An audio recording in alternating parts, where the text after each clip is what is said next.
नमस्कार दोस्तों, आप पढ़ रहे हैं कक्षा 12वीं एनसीईआरटी गणित। आज आप पढ़ेंगे अध्याय 5 सातत्य तथा अवकलनीयता। मतलब आपको फलन सिद्ध करना होगा सतत है या सतत नहीं है, और फिर आगे की प्रश्नावलियों में आपको अवकलन से संबंधित सवाल पढ़ने होंगे। तो देखिए, यदि हम बात करें प्रश्नावली 5.1 की, तो इसमें हमें सतत या असतत फलन के बारे में पढ़ना है। सतत को संतत भी आप कह सकते हैं। तो देखिए, पहला क्वेश्चन हम लेते हैं। कहा गया है सिद्ध कीजिए कि एक फलन दिया गया है। अब हमें सिद्ध करना है कि यह फलन x बराबर 0 पर सतत है, x बराबर -3 पर भी सतत है, x बराबर 5 पर भी सतत है या संतत है, एक ही बात है।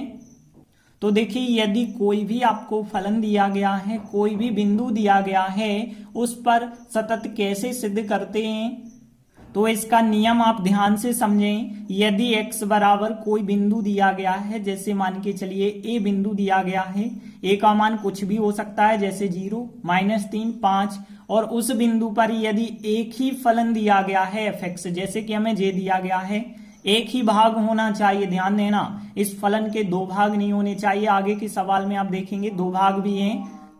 यदि आपको एक ही फलन दिया गया है, तब आप दो चीजें ज्ञात करते हैं। सबसे पहली चीज होती है लिमिट लगा के फलन का मान, दूसरी चीज एफ ए का मान ज्ञात करते हैं।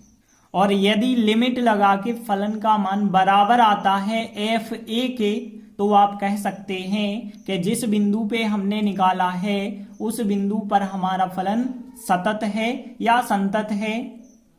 तो देखते हैं पहला सवाल हम कैसे करेंगे। तो देखिए, सबसे पहले लिखा हमने हल। एक हमें फलन दिया गया है, तो हमने लिखा कि दिया है हमें एक फलन f(x) बराबर 5x - 3 दिया गया है। देखिए, अब हम x बराबर 0 पर पहले चेक करते हैं। तो x बराबर 0 पर हमें दो चीजें ज्ञात करनी है। एक लिमिट लगा के फलन का मान, तो लिमिट लगा के x सूचित करता 0 और फलन fx लेते हैं। तो देखिए क्या निकलेगा, यहां से लिमिट x सूचित करता 0 और यहां fx का मान रखेंगे 5x - 3। अब देखिए, यहां पे आप लिमिट अप्लाई कर देंगे, मतलब x का मान 0 रख देंगे। तो देखिए 5x का मान 0 -3, मतलब आंसर कितना आ गया है, -3 आ चुका है। अब दूसरी चीज आप क्या ज्ञात करते हैं, एफ ए ज्ञात करते हैं। ए का मतलब है 0, f0 आप ज्ञात करेंगे। तो यहां पे 0 रखेंगे फिर फलन में, तो 5 × 0 -3, और यहां पे सॉल्व किया तो आंसर आया -3। आप देख सकते हैं x बराबर 0 पर, x बराबर 0 पर लिमिट लगा के फलन का मान, लिमिट लगा के फलन का मान बराबर आ गया है f0 के। इसलिए हम कह सकते हैं x बराबर 0 पर जो फलन है वो संतत है या सतत है। तो देखिए, हमने लिखा आता है x बराबर 0 पर फलन सतत है या संतत है। अब हम x बराबर -3 पर चेक करेंगे। तो देखिए, x बराबर -3 पर हमें सबसे पहले लिमिट लगा के फलन का मान ज्ञात करना होगा। तो लिमिट लगाई हमने, x सूचित करता -3 और fx यहाँ पे लिखेंगे। और देखिए, इनके मान यदि हम रख देते हैं तो लिमिट x सूचित करता -3 और fx का मान कितना है, 5x - 3 रखेंगे। और देखिए, यहाँ पे डायरेक्टली यदि आप लिमिट का मान रख देते हैं, मतलब x का मान -3 रखते हैं, तो 5 -3 फिर -3 पहले से है वो भी हमने लिखा। आप देखिए 5 × 3 = 15 माइनस के, और माइनस के 3 है, तो माइनस के कितने हो गए, यहाँ पे 18 हो गए। तो देखिए, यहाँ लिमिट लगा के फलन का मान आया है -18। तथा हम अब दूसरी चीज ज्ञात करेंगे, f -3 ज्ञात करेंगे। f a ज्ञात करना है, मतलब f -3। तो देखिए, यहाँ पे हम क्या रखेंगे, -3 रखेंगे।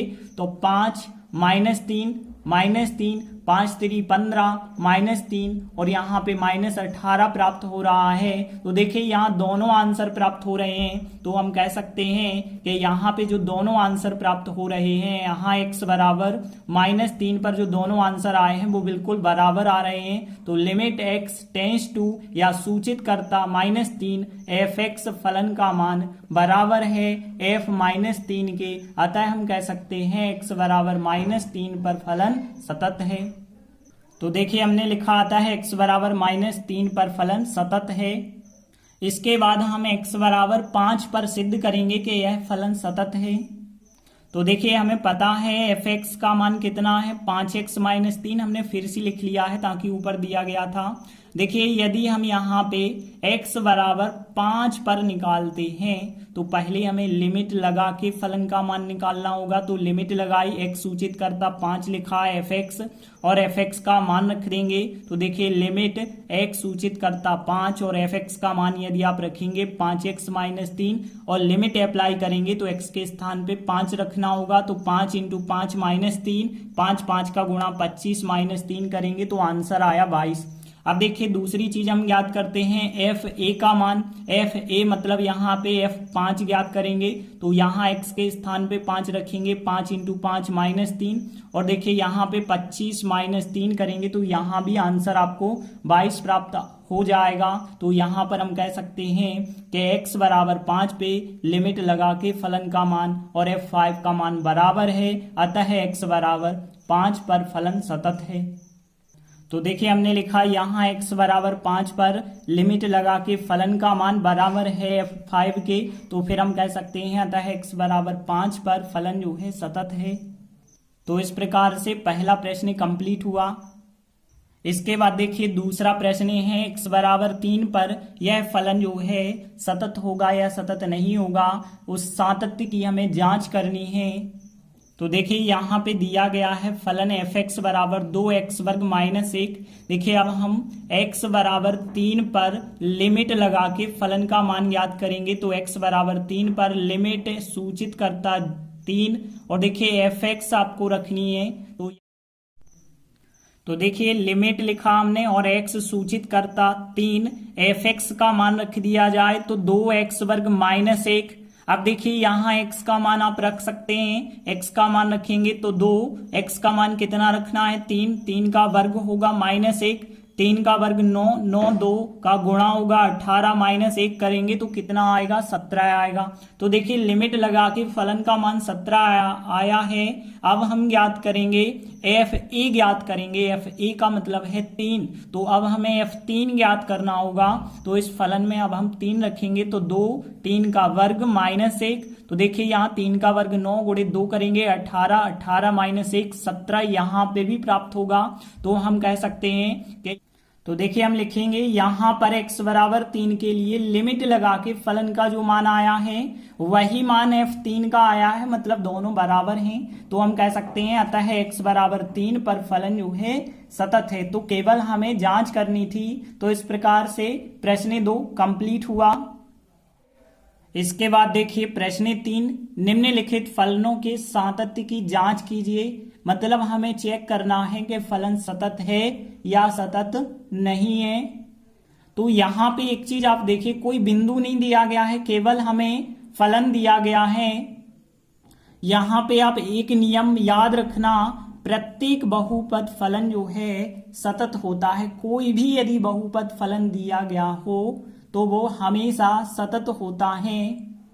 और दो बहुपदों का गुणनफल कहें या दो बहुपदों का भागफल कहें तो वो भी हमेशा सतत होता है।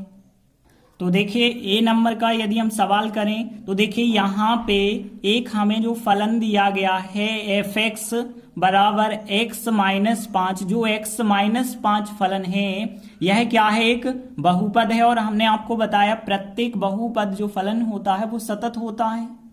तो देखिए हमने लिखा है यहाँ जो fx फलन दिया गया है कैसा है, एक बहुपदी फलन है। और x का मान यहाँ कुछ भी आप रखें तो उसके लिए जो फलन होगा सतत होगा। तो हम कह सकते हैं अतः x के प्रत्येक मान के लिए यह फलन जो fx होगा सतत फलन होगा। इसके बाद b नंबर का देखिए, तो यहाँ पे fx फलन दिया गया है 1/x माइनस 5। देखिए एक भी एक बहुपद होता है और x माइनस 5 भी एक बहुपद है। और अंश बटे हर के रूप में यदि बहुपद दिया जाए तो वो बहुपदों का भागफल कहलाता है। तो यहाँ पे जो fx है क्या है, दो बहुपदों का भागफल है। और हमने बताया था बहुपदों का गुणनफल, बहुपदों का भागफल क्या होता है, सतत फलन होता है। x का मान कुछ भी रख दिया जाए। तो देखिए हमने लिखा कि यहाँ जो फलन दिया गया है दो बहुपदों का भागफल है, और दो बहुपदों का जो भागफल होता है वो सतत फलन होता है। x के प्रत्येक मान के लिए यह फलन सतत होगा। इसके बाद देखिए सी नंबर का सवाल है, यहाँ पे फलन दिया गया है f(x) बराबर x वर्ग माइनस 25 बटे x प्लस 5। तो देखिए यहाँ पे यदि आप इसे और सरलतम रूप में बनाएं तो x वर्ग 25 को हम 5 का वर्ग लिख सकते हैं और नीचे x प्लस 5। अब देखिए यहाँ पे a वर्ग माइनस b वर्ग की सर्व समीका बन जाती है, जो कि a plus B a minus B होती है। तो यहाँ पे इसके दो गुणनखंड हो जाएंगे, x प्लस 5 और x माइनस 5 हो जाएंगे, और नीचे चल रहा है x प्लस 5। अब देखिए अंश और हर से x प्लस 5 कट जाते हैं तो हमें x माइनस 5 प्राप्त होता है। तो देखिए हमें f(x) फलन का मान कितना मिल गया है, x माइनस 5 मिल गया है। और हमने अभी देखा था कि f(x) बराबर x माइनस 5 क्या है, एक बहुपदी फलन है। तो हमने लिखा f(x) बराबर x माइनस 5 क्या है, एक बहुपदी फलन है। अतः यह भी क्या होगा, x के प्रत्येक मान के लिए फलन सतत होगा। तो देखिए हमने लिखा अतः x के प्रत्येक मान के लिए यह फलन जो f(x) है सतत हो जाएगा। इसके बाद देखिए डी नंबर का f(x) बराबर मापांक या मोड कहें आप x माइनस 5। तो देखिए यहाँ पे मापांक लगा है, इस वजह से हम ये नहीं कह सकते कि यह फलन सतत होगा या नहीं होगा। जब भी मापांक लगा हो तो एक बार धन का चिन्ह लेते हैं, एक बार ऋण का चिन्ह लेते हैं। तो देखिए यहाँ जो फलन f(x) बराबर मापांक x माइनस 5 है, जब भी मापांक लगा हो तो आप ध्यान रखना एक बार धन का चिन्ह लिया जाता है, एक बार ऋण का चिन्ह लिया जाता है। तो देखिए हमने लिखा दिया है जो फलन f(x) बराबर मापांक x माइनस 5। देखिए मापांक था, इस वजह से एक बार प्लस एक बार माइनस लेंगे, और यहाँ पे कब प्लस लिया जाएगा कब माइनस लिया जाएगा। तो देखिए यदि x का मान 5 से बड़ा है या 5 के बराबर है, तो देखिए यदि आप यहाँ 5 से बड़ा नंबर रखते हैं, 6 रखा और घटाएंगे तो धनात्मक ही आएगा। यदि आप 5 भी रखेंगे तो 5 माइनस 5 करेंगे 0 आएगा, 0 भी एक प्रकार से धनात्मक ही मानते हैं। तो देखिए यदि 5 या 5 से आप बड़ा नंबर रखते हैं तो धनात्मक होता है, लेकिन यदि x का मान 5 से छोटा 4 रखें आप तो 4 माइनस 5 ऋणात्मक होगा। तो यहाँ पे 5 से छोटे के लिए ऋणात्मक चिन्ह होगा। अब देखिए हम यहाँ पे भी 5, यहाँ पे भी 5, 5 से बड़े के लिए यह फलन, 5 से छोटे के लिए यह फलन। तो इसीलिए हम x बराबर 5 पर चेक करेंगे यह फलन सतत है या नहीं है। तो इसीलिए x बराबर 5 पर हम चेक करने वाले हैं। तो यहाँ पे प्रॉब्लम क्या है, देखिए f(x) फलन का मान यह भी है और यह भी है, तो इसके लिए थोड़ी सा अलग नियम है। यदि x बराबर a पर एक ही फलन दिया गया हो, यहाँ पे फलन के दो भाग हो गए, तो यहाँ पे ये वाला नियम नहीं आप लगाएंगे, इस प्रकार से सिद्ध नहीं कर सकते, इसके लिए अलग नियम है। तो अलग नियम क्या है, ध्यान देना। यदि x बराबर a पर कोई फलन के दो भाग हो जाते हैं, बड़े के लिए छोटे के लिए, तब आपके लिए left hand limit, right hand limit और फिर f(a) का मान, इन तीनों के आंसर बराबर लाने हैं। और यदि तीनों के मान बराबर आ जाते हैं तभी आप कह पाएंगे कि x बराबर a पर फलन सतत है। अब यहाँ पे लेफ्ट हैंड लिमिट और राइट हैंड लिमिट कैसे निकाली जाती है इसके बारे में भी हम बता दें। तो देखिए लेफ्ट हैंड लिमिट जब हम निकालते हैं तो लिमिट x सूचित करता a के ऊपर माइनस का चिन्ह लगाते हैं। माइनस का चिन्ह यह सूचित करता है कि आप लेफ्ट हैंड लिमिट की बात कर रहे हैं। और देखिए फलन f(x) का मान वह लेते हैं जो छोटा है। देखिए ध्यान रखना, यहाँ पे दो फलन, एक बड़ा है और एक छोटा है, तो जब हम लेफ्ट हैंड लिमिट लेते हैं तो f(x) का मान वह रखते हैं जो छोटा है। इसके बाद हम इस पूरे सवाल को h के रूप में कन्वर्ट करते हैं। तो इतना लेने के बाद हमें क्या करना होता है, इसमें x बराबर a माइनस h रखना होता है।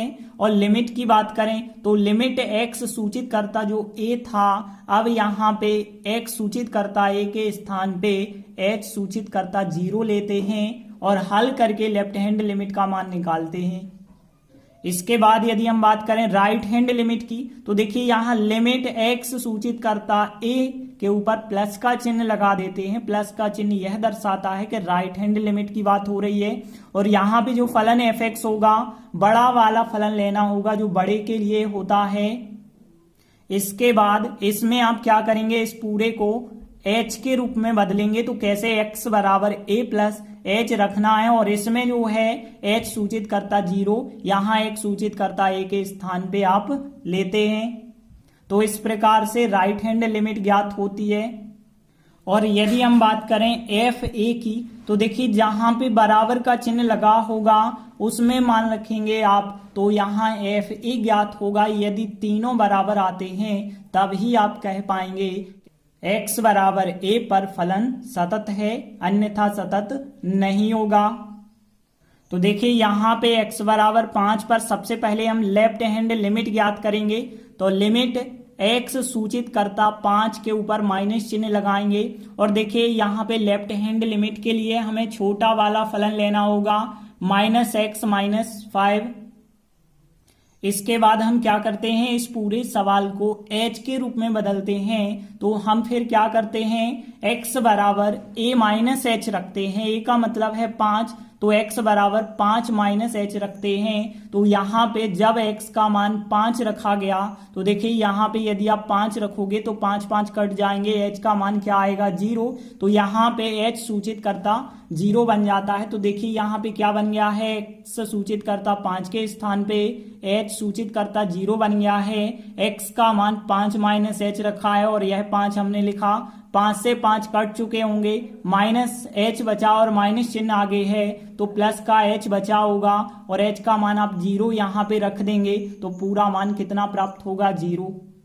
तो देखिए जैसे हमने लेफ्ट हैंड लिमिट ज्ञात की उसी प्रकार से हम राइट हैंड लिमिट ज्ञात करेंगे। तो देखिए राइट हैंड लिमिट के लिए लिमिट x सूचित करता 5 के ऊपर प्लस का चिन्ह और यहाँ पे जो फलन होगा वो बड़ा वाला फलन आपको रखना होगा। बड़ा वाला फलन मतलब जो प्लस x माइनस 5 है, यह फलन हम रखेंगे। इसके बाद हम क्या करेंगे, इस सवाल को h के रूप में चेंज करेंगे। तो x का मान a प्लस h रखेंगे, a का मतलब है 5, 5 प्लस h रखेंगे। और जब x का मान 5 लिया जाता है तो यहाँ पे 5 लिए जाएं तो 5 से 5 कट जाएंगे, h का मान क्या आएगा, 0 आएगा। तो h सूचित करता 0 हो जाएगा इसके स्थान पर। तो देखिए यहाँ पे h सूचित करता 0, x के स्थान पे 5 प्लस h -5, 5 से 5 कट गए, h बचा होगा। और यहाँ पे यदि आप h का मान 0 रख देते हैं तो पूरा आंसर 0 आ जाएगा। तो लेफ्ट हैंड राइट हैंड तो बराबर आ चुकी हैं। अब हमें एफ ए ज्ञात करना है। एफ ए का मतलब है f5 ज्ञात करना है। तो देखिए f5 जब हम ज्ञात करेंगे तो इस बराबर वाले फलन में x का मान 5 रखेंगे। तो देखिए हमने लिखा f5 बराबर, यही तो f a कहलाता है, a का मान 5 है तो f5। और बराबर वाला जो फलन था x माइनस 5, उसमें x का मान हमने रखा है 5, तो 5 माइनस 5 कितना आया, 0। अब आप कह सकते हैं x बराबर 5 पर left hand limit right hand limit और f5 का मान बराबर है। और यदि ये तीनों बराबर हैं तो हम कह सकते हैं अतः दिया गया फलन संतत है या सतत है। तो इस प्रकार से तीसरे प्रश्न का डी सवाल भी कंप्लीट हुआ। इसके बाद देखिए चौथा प्रश्न है, सिद्ध कीजिए कि एक फलन एफ एक्स बराबर एक्स पे एन की घात एक्स बराबर एन पर संतत है या सतत है जहां एन कोई धन पूर्णांक होगा। तो यहाँ पे देखें फलन तो एक है, तो एक है मतलब आपको left hand limit right hand limit निकालने की आवश्यकता नहीं है, केवल आप लिमिट लगा के फलन का मान ज्ञात करेंगे। तो देखिए हमने लिखा दिया है हमें जो फलन एफ एक्स बराबर एक्स पे एन की घात, अब हम एक्स बराबर एन पर लिमिट लगा के फलन का मान ज्ञात करेंगे। तो लिमिट एक्स सूचित करता एन और यहाँ पे एफ एक्स और एफ एक्स का मान अगले स्टेप में यदि हम रखेंगे तो लिमिट एक्स सूचित करता एन और फिर एफ एक्स का मान क्या है एक्स पे एन की घात और यहाँ पे फिर लिमिट अप्लाई करेंगे। तो देखिए एक्स के स्थान पे एन रखना होगा तो एन पे एन की घात आ जाएगी, तो यह हमारे लिमिट वाले फलन का मान होगा। तथा अब हम क्या ज्ञात करेंगे, एफ ए ज्ञात करेंगे।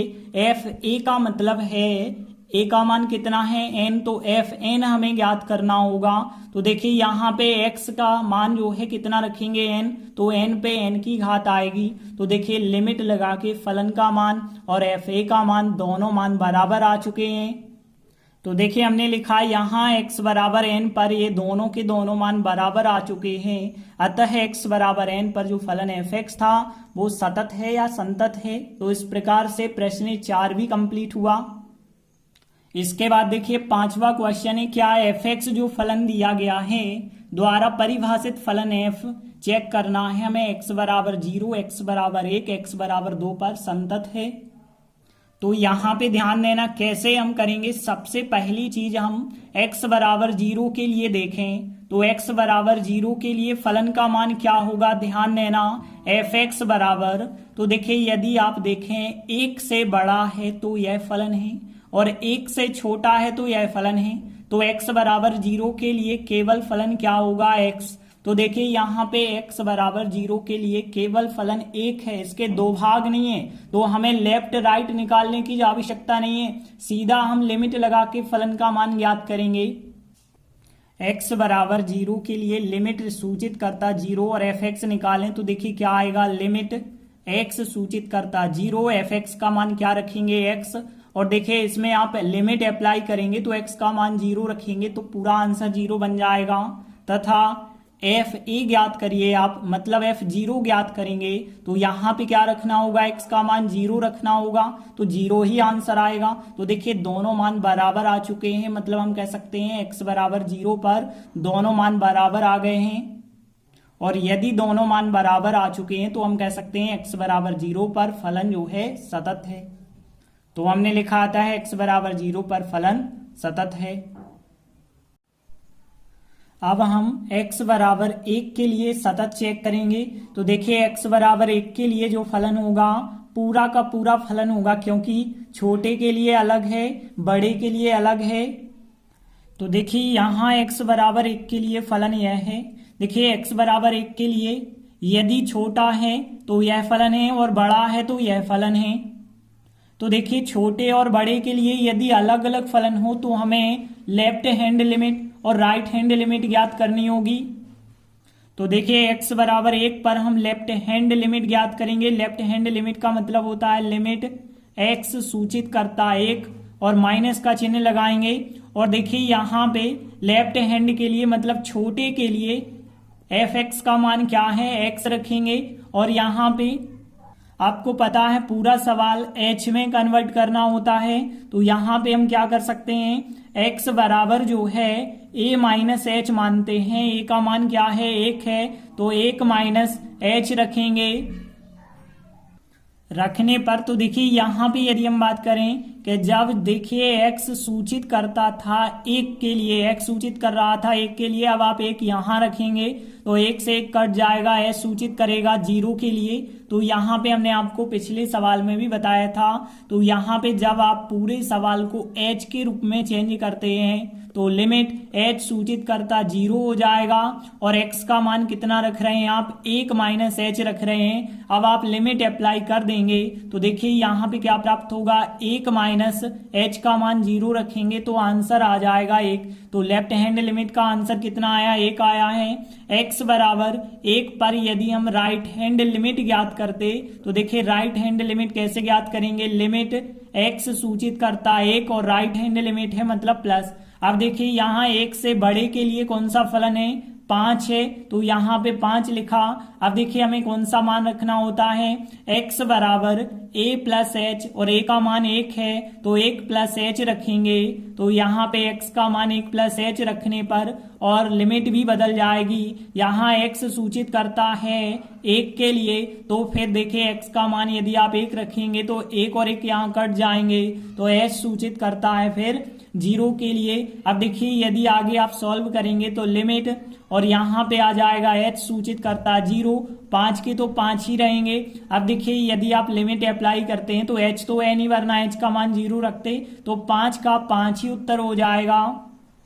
तो देखिए यहाँ पे यदि हम देखें लेफ्ट हैंड लिमिट का मान 1 और राइट हैंड लिमिट का मान 5 आया है, दोनों बराबर नहीं आ रहे हैं, तो हमें अब fa ज्ञात करने की आवश्यकता ही नहीं है। तो हम लिखेंगे चूंकि लेफ्ट हैंड लिमिट का मान बराबर नहीं आया है राइट हैंड लिमिट के, अतः हम कह सकते हैं कि x बराबर 1 पर फलन सतत नहीं है।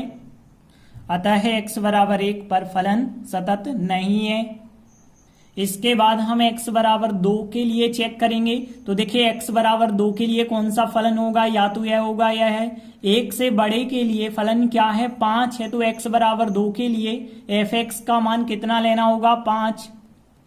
तो देखिए x बराबर 2 के लिए फलन कितना है, f(x) बराबर 5 है। अब हम x बराबर 2 पर क्या निकालेंगे, लिमिट का मान निकालेंगे, लेकिन लेफ्ट राइट नहीं आपको निकालनी है, क्योंकि फलन केवल आपके पास एक है। तो x बराबर 2 पर हम लिमिट लगा के फलन का मान निकालेंगे। x सूचित करता 2, f(x) रखेंगे और देखिए आगे सॉल्व करेंगे तो लिमिट x सूचित करता 2, f(x) का मान कितना रखेंगे, 5। अब देखिए लिमिट भी यहाँ अप्लाई कर दी जाए तो यहाँ पे x तो है ही नहीं, तो 5 का 5 ही आंसर रहेगा। और यदि हम देखें x बराबर 2 के लिए यदि हम f(a) ज्ञात करें तो देखिए f(a) का मतलब है a का मान कितना है, 2। यदि आप 2 रखेंगे तब भी कितना आंसर होगा, 5 आंसर होगा। यहाँ पे देख सकते हैं दोनों मान कैसे आ चुके हैं, बराबर। तो देखिए हम लिखेंगे यहाँ x बराबर 2 पे लिमिट वाले फलन का मान और f2 का मान बिल्कुल बराबर आ चुके हैं, अतः x बराबर 2 के लिए फलन सतत है। तो इस प्रकार से 5वां सवाल भी कंप्लीट हुआ। तो आज हमने 5 तक प्रश्न कंप्लीट कर लिए हैं। आगे के वीडियो में आगे के सवाल करेंगे। तब तक के लिए धन्यवाद।